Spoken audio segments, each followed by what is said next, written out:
بسم الله الرحمن الرحيم إن الحمد لله نحمده ونستعينه ونستغفره ونستهديه ونعوذ بالله من شرور أنفسنا ومن سيئات أعمالنا من يهد الله فلا مضل له ومن يضلل فلن تجد له وليا مرشدا.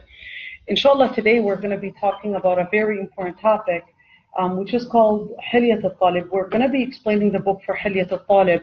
And this book, especially in the time where we're living in a lot of confusion and living in the West, where a lot of times people are trying to separate between manners and acquiring ilm.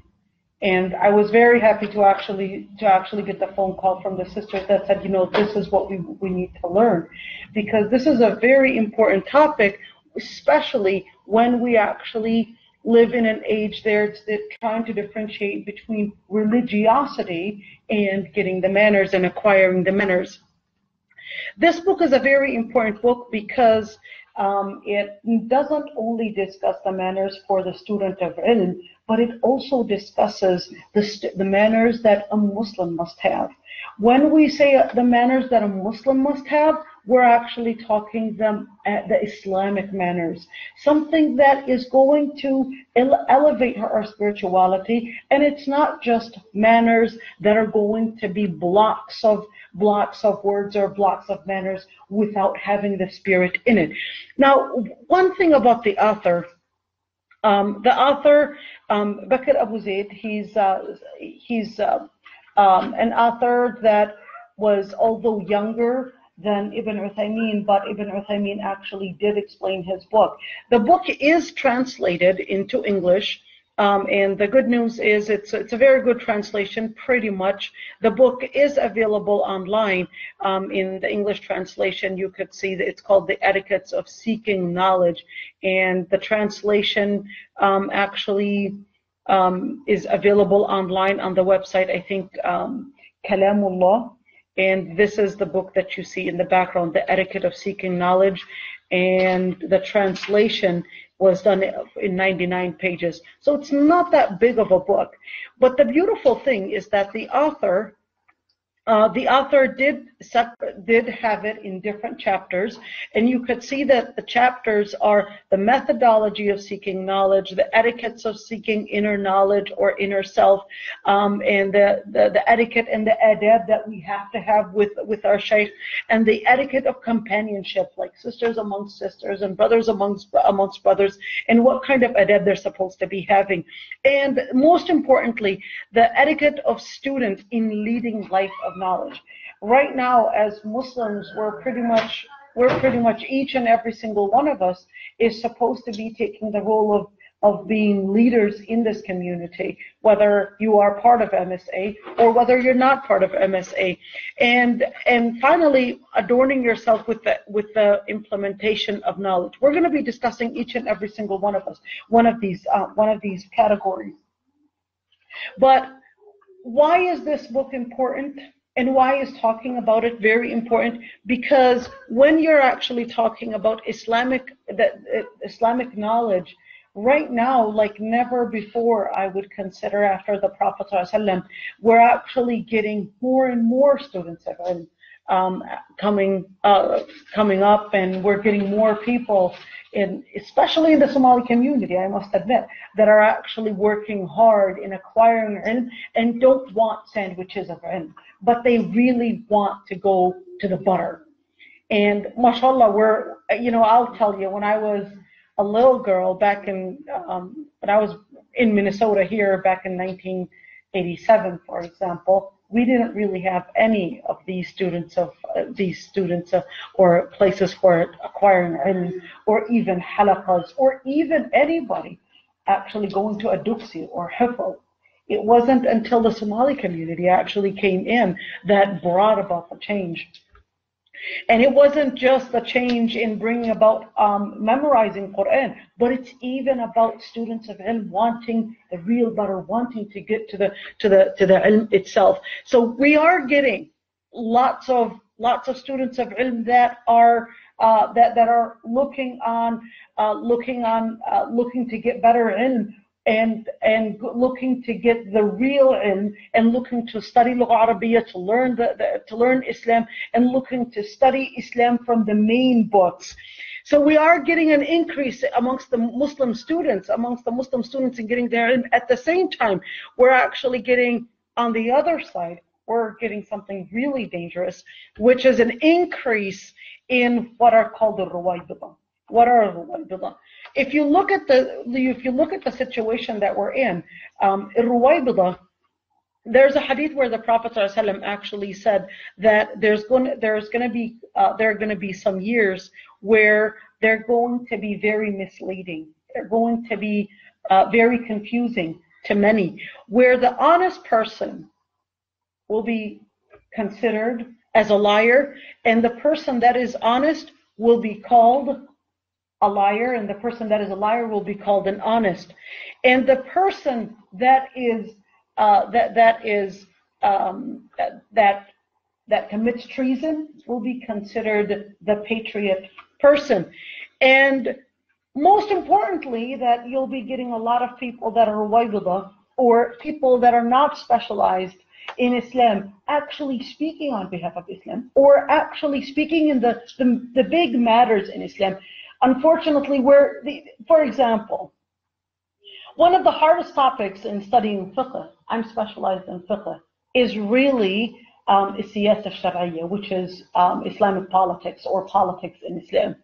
Yet unfortunately, most of the topics that people are daring to talk about are really the topics of the political topics in Islam. And this is really scary, because once we're getting fatwa really given by random people, yet when it comes to for example, medication or medical diagnose, nobody will go to just any random person. They'll go to a specialist, and they'll make sure that specialist actually is approved and licensed to be in that field.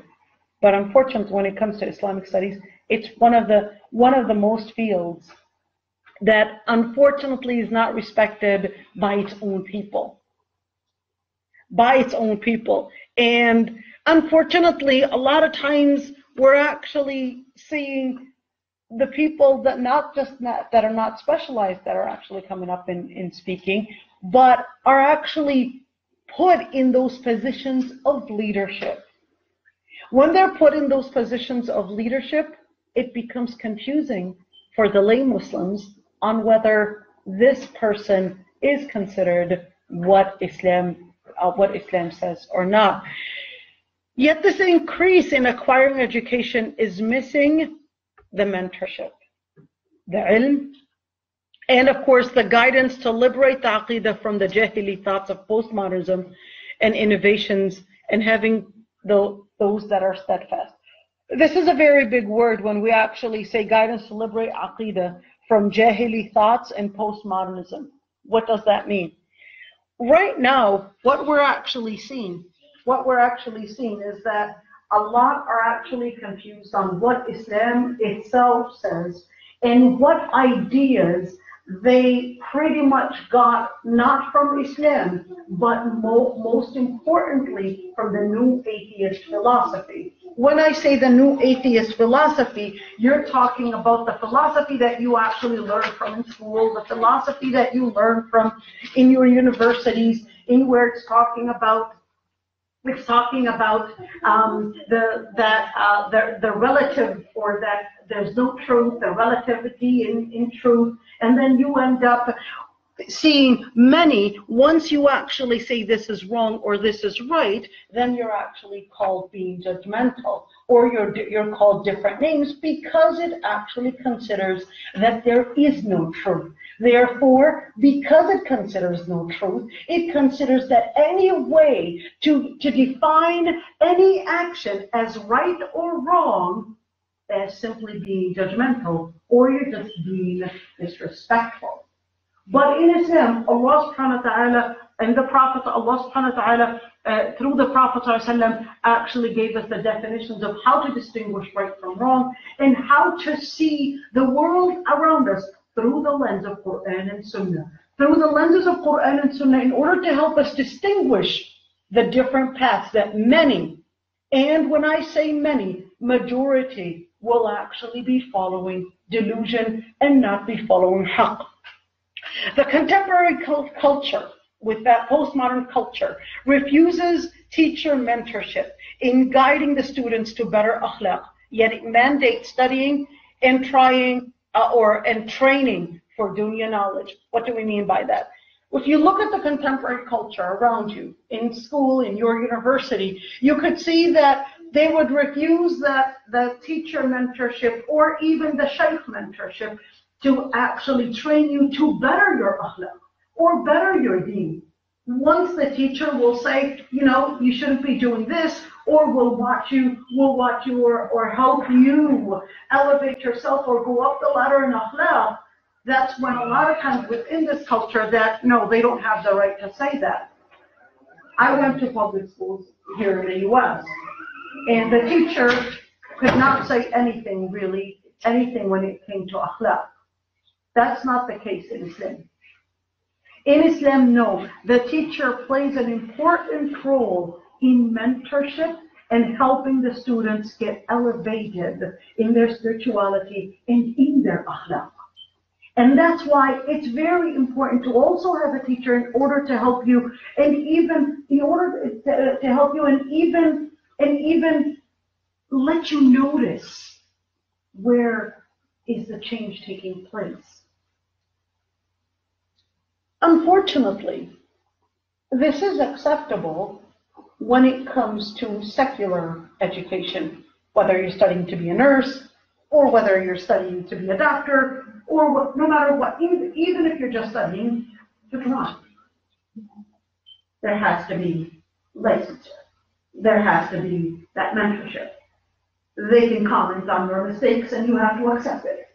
And you have to respect it. And in fact, it's part of their job. But when it comes to Islam, unfortunately, if the Shaykh would say, this is not acceptable in Islam, this is not an acceptable khuluq in Islam, people will tell you they're becoming police haram or haram police. Here's what happened. Right now, that term is starting to be very commonly used in order to tell you, do not tell us that something is right or wrong. Yet it is acceptable when they actually discuss and say, for example, you're eating the wrong food, or this is junk food, or etc. They don't call it nutrition police. It's not called nutrition police, right? But because that philosophy, that postmodern philosophy, actually comes from an atheist philosophy that regards there is no values to be regarded or any kind of a reference to define right and wrong for us, that's why they were very, what is the word that I should use? Maybe I should say they were very brave, or maybe transgressing their limits when it comes to religion. And this is the problem that unfortunately even the Muslim community we are living in without us realizing that we're absorbing a Jahili culture.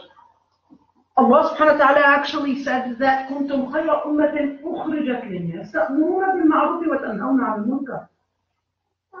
That you were the best of the nations, that you were sent to the people, ordering for what is good and forbidding what is bad, and believing in Allah subhanahu wa ta'ala.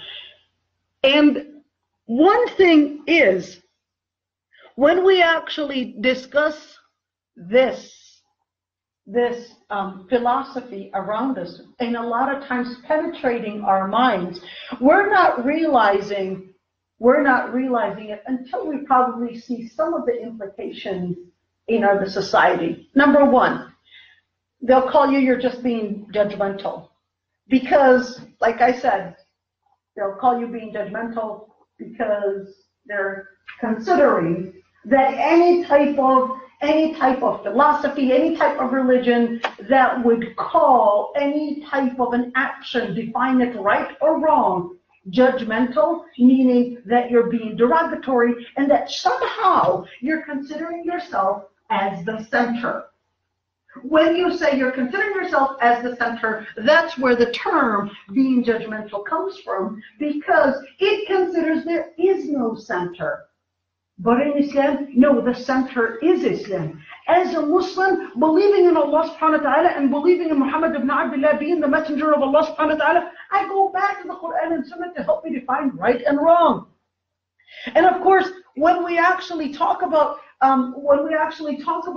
a lot of times, people not realizing what definitions are right and wrong and how do we define it.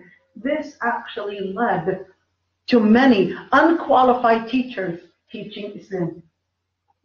Unqualified teachers teaching Islam, and of course, this is what the author himself calls il-muta'alim, the person that appears to many, or they may confuse or use some knowledgeable words and at the same time use non-knowledgeable words. It's that confusion. There's an Italian proverb that says that the best lies are the lies that have truth within them. Why? Because it gets you confused. And that's what actually happens. You'll hear many that will talk about Islam, but at the same time will confuse because they're taking some words of knowledge, and at the same time the layman is really confused. Are they really speaking of Islam, or are they really not knowledgeable? Because they're using pieces of knowledge and it gets you confused. Now that's why that actually led to many students lost in their path of knowledge, because guess what happens? What happens is that even the community, even the media, is not necessarily looking for the ilm as much as it's looking for those that are famous and eloquent speech. And this is very dangerous, because when you're actually talking about looking for the famous ones, it's not necessarily those that have the ilm that are out there. You have to seek the ilm from those that have ilm, and sometimes they can be, let me call them, not the very famous ones. Now, Islam, when we talk about the adab of talib al-ilm, we're not discussing just a very solid ilm. That's not what we're talking about. We're actually discussing spirituality. We're discussing Islam, because Islam is actually spreading ilm through awareness and elevating your iman through manners. Because if you look at the Anbiya, for example, all the Anbiya's message, all the Prophet's message, most of it related to a certain manner. Prophet Shu'aib alayhi salam came to tell them that they should not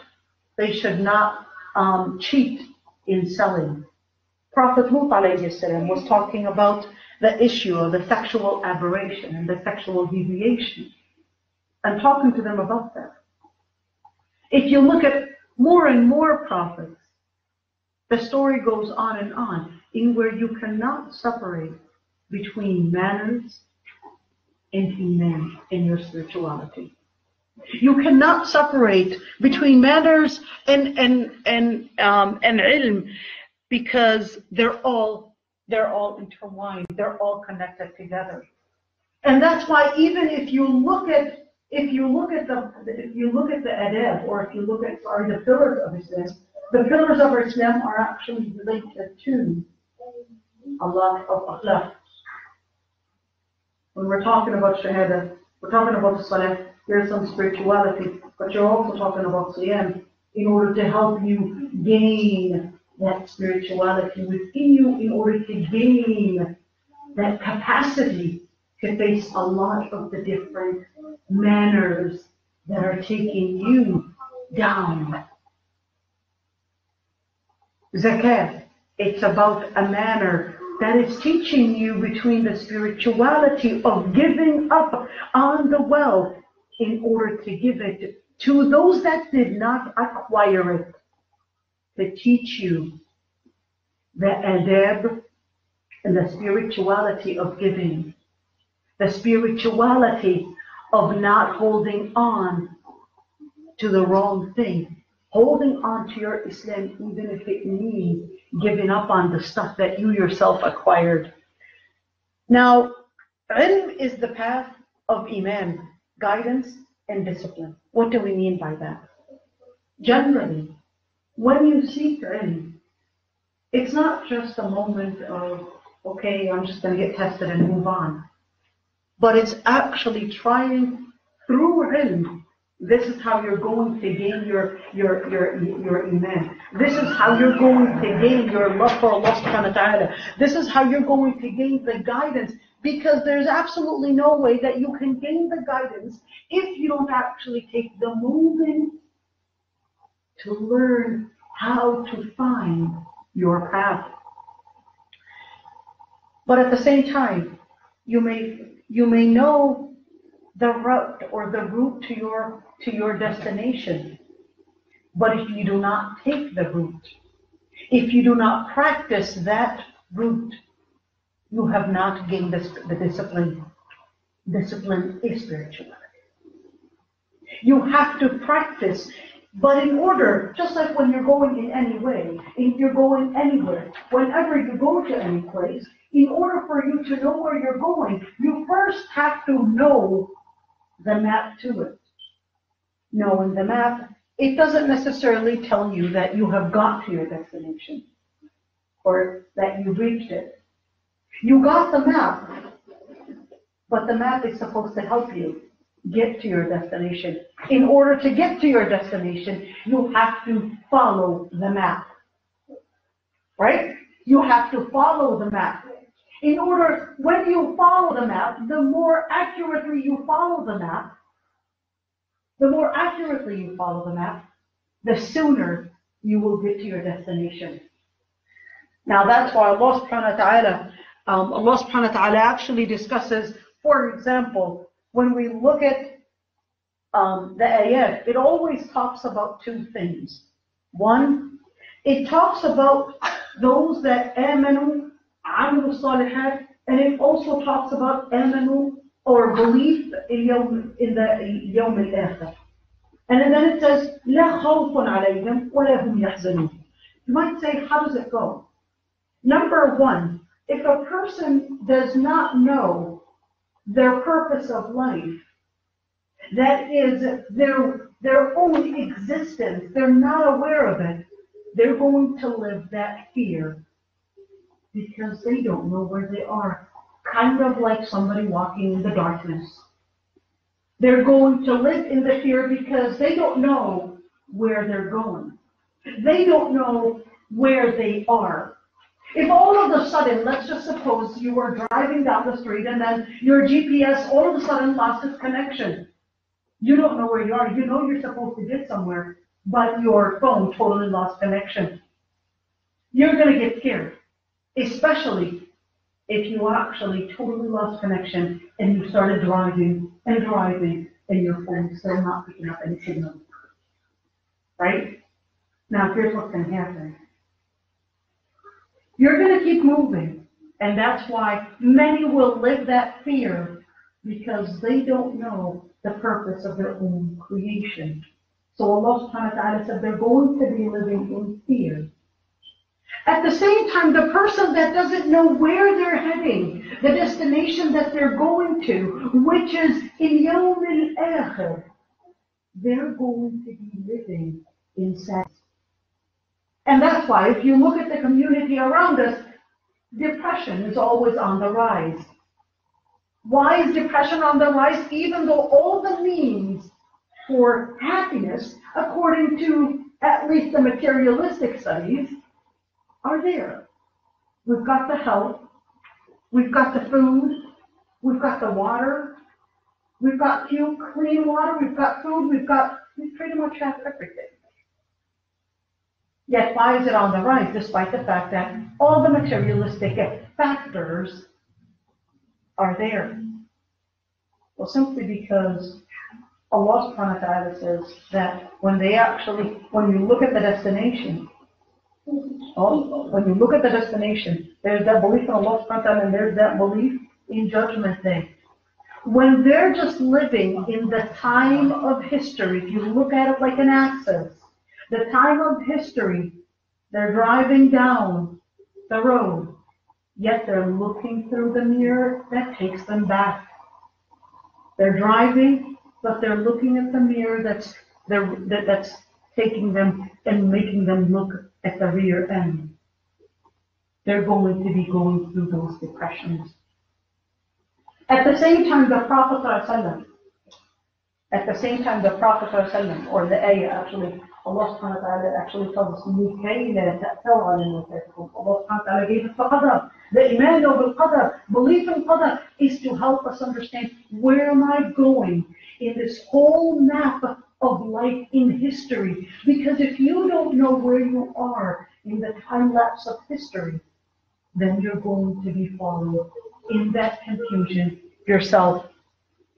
Now, this is just an idea, but in order for me to understand my purpose of life, that axis going up and down, and the other axis that's going left to right, which is myself on that graph of history, I need the GPS to help me go.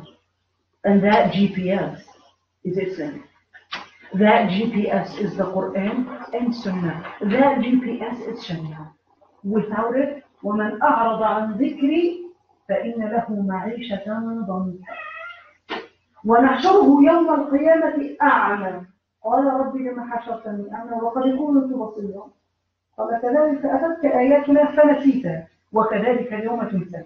If you take this ayah, وَمَنْ أَعْرَضَ عَنْ ذِكْرِي, and those that turn away or turn their backs away from dhikri. What is dhikr? Islam. Quran. The guidance. فَإِنَّ لَهُ مَعِيشَةً ضَنكًا. Then they will live a life full of depression. And on Judgment Day, they will be resurrected blind. And they will be asking, why did you resurrect us blind when we were one day alive? When we were one day capable of seeing. And he said, because you received the ayat, but you forgot it. You were blind to see it. So today, the punishment is going to be from the same type of sin. Leaving and being blinded from seeing the path.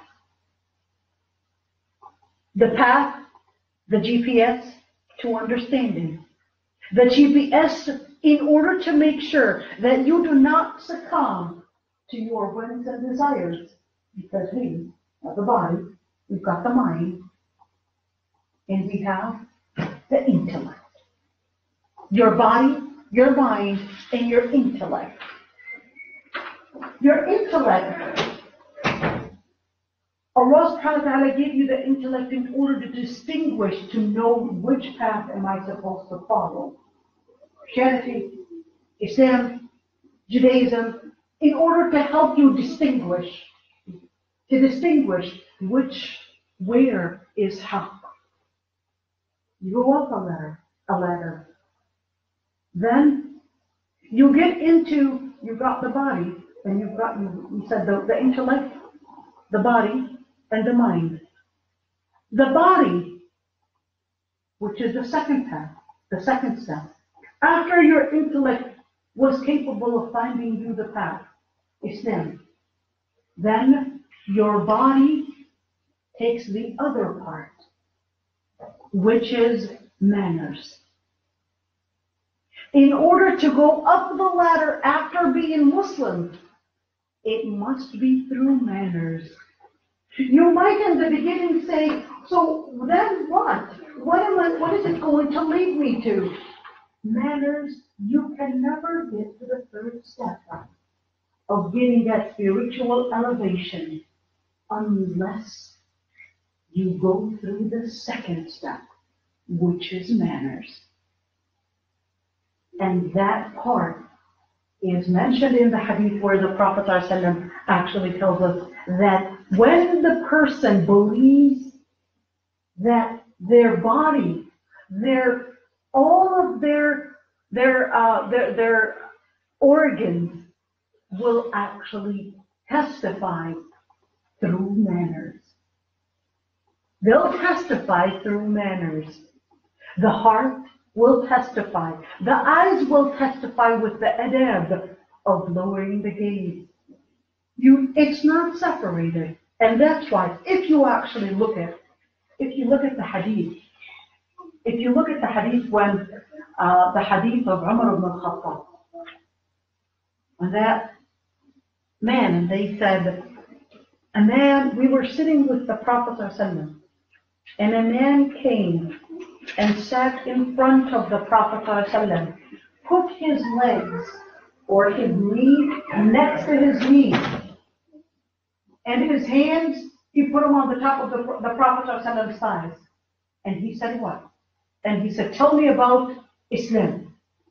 Islam is believing in Allah subhanahu wa ta'ala, right? And Islam, أن تشهد أن لا إله إلا الله وأن محمد رسول الله وتقيم الصلاة وتؤتي الزكاة وتؤتي الزكاة وتصوم رمضان وتحج الجنة.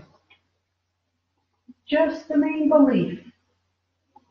And then he went up to another question, which is, remember, there's the intellect, there's the mind. But then he went to another question that related Iman. What is Iman? It relates to your body. How much of faith did your body absorb when it got to that, or beyond the level of the beginning of Islam level? When it absorbed it, it went to أن تؤمن بالله وملائكته وكتبه ورسله واليوم الآخر وتؤمن بالقدر خيره وشره. That went up another one. What level is that? That's the level of Iman. That's the level of a higher level of faith. That's when your body has practiced those akhlaq of salat, siyam, zakat, hajj, etc. It practiced those akhlaq, and then finally the level of the top level, which is the level of spirituality. And that's why he said, tell me about ihsan. And he said, it's worshipping Allah as if you can see Allah. Because if you can't see Allah, Allah subhanahu wa ta'ala can see you. What is that level? That's the level of spirituality. When you go up those ladders in your own Islam, you cannot go up those ladders unless you do one step at a time. These steps cannot be gained without manners. You cannot go up the ladder without the manners. Now, the typical manners, or the manners that we normally would say for a random Muslim, are totally different than the manners of Talib al-Ilm. Listen up, you guys. How are they different? Because the manners of Talib al-Ilm are at a higher level. Because Talib al-Ilm is trying to be a leader. Right? Talib al-Ilm is trying to be a leader. He's not any random Muslim that is just trying to seek the fastest thing. Just like that A'rabi comes to ask the Prophet ﷺ, أَفَرَأَيْتَ إِذَا أَحْلَلْتُ الْحَلَالِ. Do you see, if I only did the halal, if I only صليت الصلوات المكتوبات, if I only prayed the 5 daily prayers, and I fasted Ramadan, وأحللت الحلال وحرمت الحرام, أدخل الجنة. If I only fasted, only prayed my salat, fasted, and I did the halal and left the haram. Will I enter Jannah? Yes. And the other Sahabi, the other Arabi that came to the Prophet ﷺ, the other Arabi that came to the Prophet ﷺ, and he was just asking, Hal alayya ghayrana? Just asking. Whenever the Prophet ﷺ would tell him, like, you would have to your prayer salawat. He would say, Hal alayya ghayrana? Do I have to do anything else? He would say, fasting. Do I have to do anything else? And then he continued. And then he said, I'm not going to add anything else. The Prophet ﷺ said, Aflaha, wallahi in sadaq, or in another narration, Aflaha wa abihi in sadaq. Now, if you look at that, that's not what the rest of the Sahaba were seeking. The rest of the Sahaba were at a higher level. The rest of the Sahaba were seeking a level of being role models. And this is discussing the level of a role model, not the level of a random Muslim. Now, one thing I would want to say is that I too am learning from you, because I too am part of it. I too also need that remembrance, and so do all of us. When we actually look at those books, they used to be taught with the curriculum itself. Like when the scholars used to teach fiqh, they would have the books, a curriculum talking about adab al-mustafti. When they would teach hadith, adab al-muhaddith. When they would teach Quran, adab hamalat al-Quran, the adab or the manners of those that are holding the Quran. It came with the curriculum. It wasn't separate. It was part of it. Now, the Prophet ﷺ himself actually handed down to the scholars these adab. They were not separate whatsoever. And that's why the Prophet ﷺ, for example, here it is. The Sahaba are sitting in the masjid. A man comes in and actually urinates in the masjid. Inside the masjid, where everybody else is praying. Now all the Sahaba, they acted their normal human self. They all got up and started rebuking the man, scolding the man. How can you actually do such a thing? But the Prophet ﷺ just told them, Da'uwa, leave him. وَادْلُوا عَلَيْهِ ذَنُوبًا مِنَ الْمَاءِ, or وَادْلُوا عَلَيْهِ ذَنُوبًا مِنَ الْمَاءِ. Just put a bucket of water over the urine. That's it. Or else he'll never do it again. Meaning that he'll probably have some kind of a disease. Let him finish it. We'll talk to him later. Alright? He finishes it. The Prophet ﷺ comes over. And the Prophet ﷺ is teaching that Arabi, that man, that was more of a Bedouin. The Prophet ﷺ is teaching him that this place, you shouldn't be doing this. You know, this is a place for tahara, etc. Now the man, he acted his own self. And he said, Ya Allah, let me and Muhammad enter Jannah ﷺ, and don't let anybody enter with us. Wanted everybody else to go to hellfire. Don't let anybody else enter Jannah. Now, if you actually look at how the Prophet ﷺ reacted with the man, the Prophet ﷺ was reacting as a leader. He was acting as a leader to teach the Sahaba that part, which not necessarily the Prophet ﷺ was not acting like any random person, but he was also acting as the leader to teach the Sahaba those points. And that's why, even Allahu Akbar, Allahu Akbar, Allahu Akbar,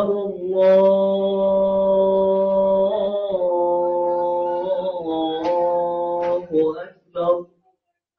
Ashhadu an la ilaha illallah. أشهد أن لا إله إلا الله.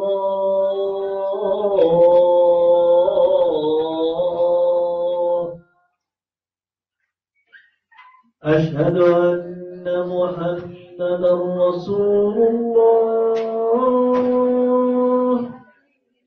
أشهد أن محمدا رسول الله.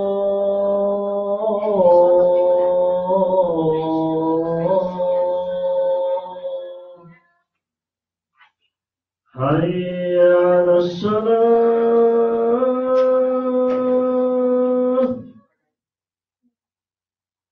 حي على الصلاة.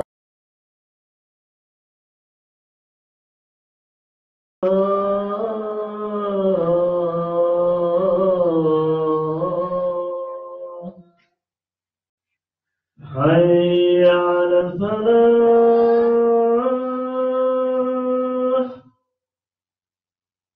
حي على الفلاح.